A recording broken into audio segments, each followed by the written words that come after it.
Nagarjuna Sagar dam నీటి మట్టం దారుణంగా పడిపోతుంది. డెత్ స్టోరేజ్ కు చేరువలో ఉన్నది. శ్రీశైలం డ్యాం నుంచి నీరు విడుదల చేస్తేనే యాసంగి పంటలు గట్టెక్కే పరిస్థితి ఉంది.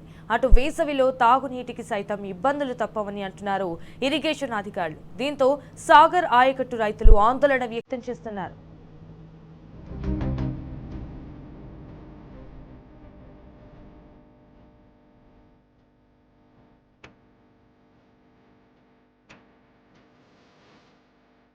నాగార్జున సాగర్ ప్రాజెక్టు వట్టిపోతోంది. నీరంతా ఆంధ్ర ప్రాంతంలోని కృష్ణా డెల్టాకు తరలి వెళ్తోంది. ఇప్పటికీ ప్రతిరోజు రైట్ బ్యాంక్ కెనాల్ నుండి 14,000 క్యూసెక్ల నీరు ఆంధ్రకు తరలి వెళ్తోంది. దీంతో సాగర్ రిజర్వాయర్ నీటి మట్టం వేగంగా పడిపోతోంది. 590 అడుగుల పూర్తిస్థాయి నీటి మట్టానికి ప్రస్తుతం 535 అడుగులకు చేరుకుంది.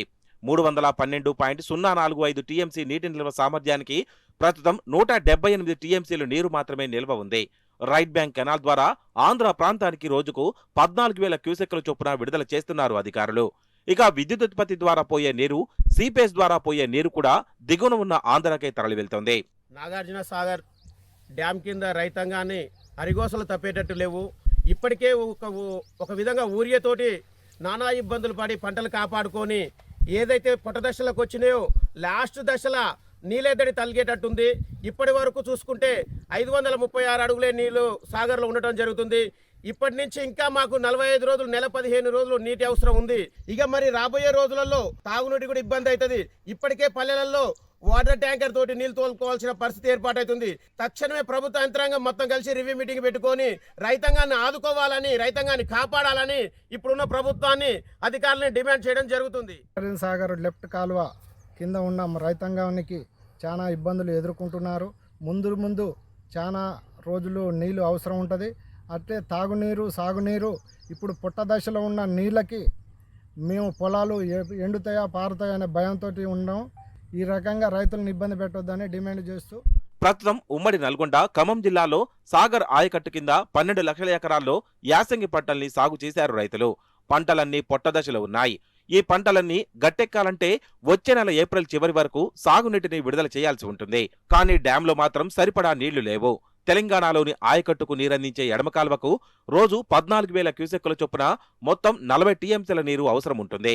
అటు హైదరాబాదు తాగునీటి అవసరాలకు, నల్గొండలోని ఫ్లోరైడ్ ప్రాంతాలకు మిషన్ భగీరథ ద్వారా తాగునీటి సరఫరాకు మరో 20 టీఎంసీల నీరు అవసరమవుతుంది. సాగునీటి అవసరాలకు మొత్తం 60 టీఎంసీల నీరు కావాలి.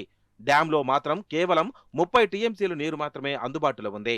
మరో 30 టీఎంసీల నీరు ఎగువన ఉన్న శ్రీశైలం ప్రాజెక్టు నుండి సాగర్కు విడుదల చేస్తే తప్ప పంటలు గట్టెక్కే పరిస్థితి కానరావడం లేదు. ఈరోజు భారతదేశంలోని అన్నపూర్ణగా పేరుగాంచిన నాగార్జున సాగర్ డ్యామ్ కింద రైతాంగం దగ్గర నల్గొండ జిల్లా, ఖమ్మం జిల్లా రైతాంగం 5 లక్షల చిల్లర ఎకరాలు సాగు చేసుకోవడం జరిగింది. ఇప్పటికి ఇంకా మార్చి నెల పూర్తి ఎండాకాలం స్టార్ట్ కాలేదు. మార్చి నెల స్టార్ట్ అయింది. ఇప్పటికీ అక్కడ నాగార్జున సాగర్ డ్యాంలో నీటి మట్టం రోజుకు అడగంటిపోతుంది. దాని మీద అధికారులు ఇక పూర్తి ప్రక్షాళన చేయలేదు. ఇక ట్యాంకర్లతోటి రైతులు నీళ్లు పోసిన పరిస్థితి వచ్చింది. అటు ఊళ్ళలో కూడా అది భూగర్భ జలాలు అడగంటికి పోయి తాగునీటికి, సాగునీటికి చాలా ఇబ్బందికరంగా ఉంది.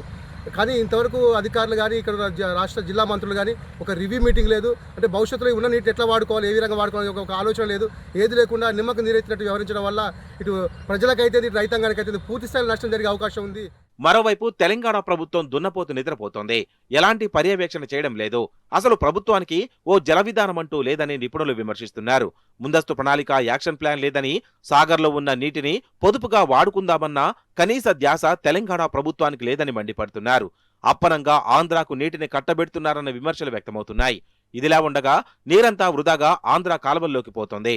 అయినా రేవంత్ ప్రభుత్వంలో మాత్రం చరణం రావడం లేదు. ఇక్కడి రైతుల ప్రయోజనాలు, తాగునీటి అవసరాలను గుర్తించడం లేదని మండిపడుతున్నారు నిపుణులు.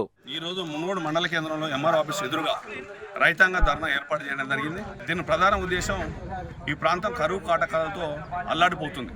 అయినా ఈ ప్రాంతం ఉన్న ఎవరు పట్టించుకోకుండా రైతులు ఎంతో మంది ఇబ్బంది పాలు అవుతున్నారు. ఈరోజు ఎకరానికి 30-40 రూపాయల ఖర్చు చేసి పొలాలు నాట్లు వేసి ఆ రైతు చేతికి పంట వచ్చే ఆ సమయంలో ఎండిపోయి ఆ పంటను పశువులను మేపుకున్న పరిస్థితి, బోర్లు వేసి మళ్ళీ లక్షల అప్పు చేసి మళ్ళీ అప్పులపాలు అవుతున్నారు రైతు. ఇవన్నీ మా ప్రాంతాన్ని బతికించుకునే బాధ్యత మా అందరి మీద ఉన్నది. కాబట్టి మేము ఖచ్చితంగా పోరాటం చేస్తాం.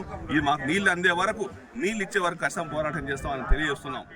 సాగర్లో 510 అడుగుల కంటే తక్కువ నీరు ఉంటే ఎత్తిపోతల పథకాల మోటార్లు కూడా నడిచే పరిస్థితి ఉండదు. దీంతో ఫ్లోరైడ్ గ్రామాలకు, హైదరాబాద్ జంట నగరాలకు నీటి ఎద్దడి తప్పదని నిపుణులు హెచ్చరిస్తున్నారు. ఇప్పటికైనా ఆంధ్ర నీటి దోపిడీని అడ్డుకోవాలని కాంగ్రెస్ ప్రభుత్వాన్ని రైతులు డిమాండ్ చేస్తున్నారు.